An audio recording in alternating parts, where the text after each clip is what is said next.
So, want to know the reason why your game got 3 downloads? Well, here are some of the main reasons why new game developers fail. Not having a game design document. Now, if you don't know what one of these is, then, well, you're just proving my point. A game design document is what every developer, no matter how big or small, should have. It is there to lay out all of the features, mechanics, and elements that are to their game, also describing in depth and in short what the game is about. If there's a story, you describe that too. But all in all, it's basically a reference that you write before starting your game and that you can look back at while you're developing it, so that you don't accidentally stray away from the actual idea. Of course, throughout, you can change it, because usually you will have to make sacrifices and compromises that will mean that you have to remove parts of your game. However, most small developers don't even make one for the game in the first place, which means that they're failing to prepare, and as the saying goes, if you fail to prepare, then you're preparing to fail. Sure, it might take a couple of days, or maybe even a week to finish it, but trust me when I say that it will be worth it, and also to save you a lot of time in the long run. Not having a target audience.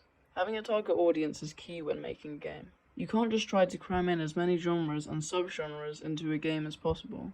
It's not going to get you more downloads. In fact, having multiple different genres can actually drive people away from your game. For example, someone could be really into sports games, but they're not going to want to play a sports game combined with a shooter and a simulation game. It just doesn't work, and you're going to get more downloads by sticking to just one than trying to fit them all into one game. This is going to help you when marketing your game, because if you don't know what your target audience is, how are you going to know who to market to and who to push your game out to? And that leads me nicely onto my next point. No marketing skills. This reason is why even if you make a game to a very high standard, you won't get very many downloads. You cannot just expect people to magically find your game among the sea of others and play it. Although it is possible to have a successful game this way, it's very unlikely.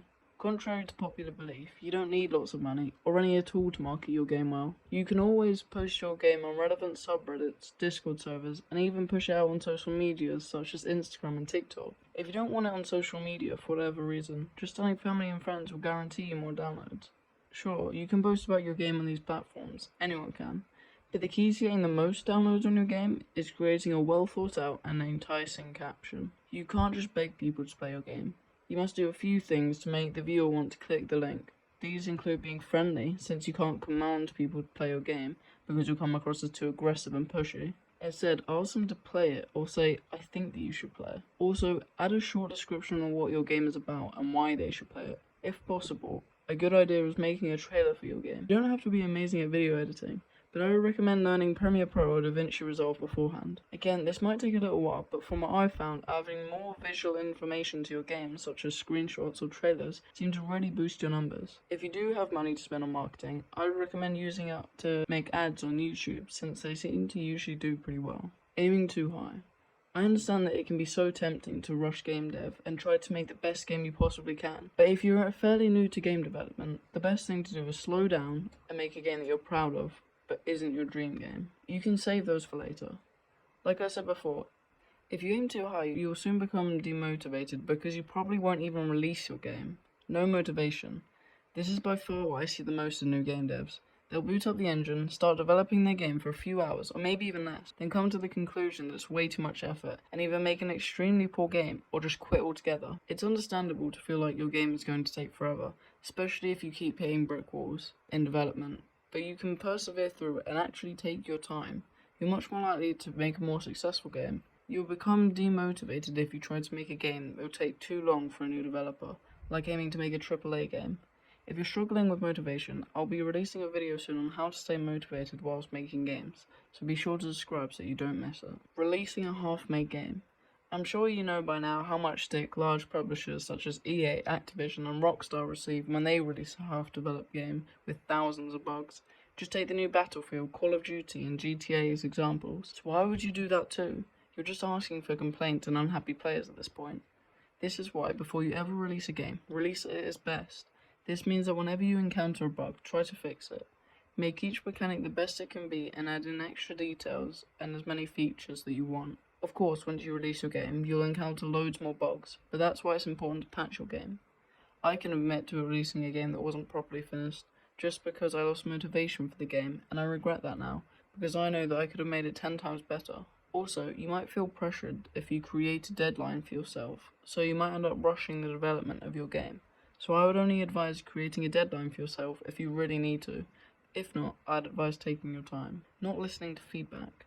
I feel like it's very easy to just ignore feedback and think it's only one person's opinion. Well, actually, they must be wrong. I can't be bothered to do that, or anything along those lines. However, being too protected of your game and not being able to see that actually it might not be the amazing game that you thought it was can be very damaging. You're simply not allowing your game to improve or get any better, which is stopping you from getting those downloads. Remember that you aren't ever going to be able to make the perfect game, and especially not if you're fairly new to game development. Most people, when they give feedback, only have good intentions, so even if they come across in an aggressive tone, don't take it personally and listen to what they have to say. I'm sure that you would listen to it if it was a positive comment, so listen to it when it's feedback too. Getting too attached. Sure, you should take pride in your games. Sure, you should be proud of your games.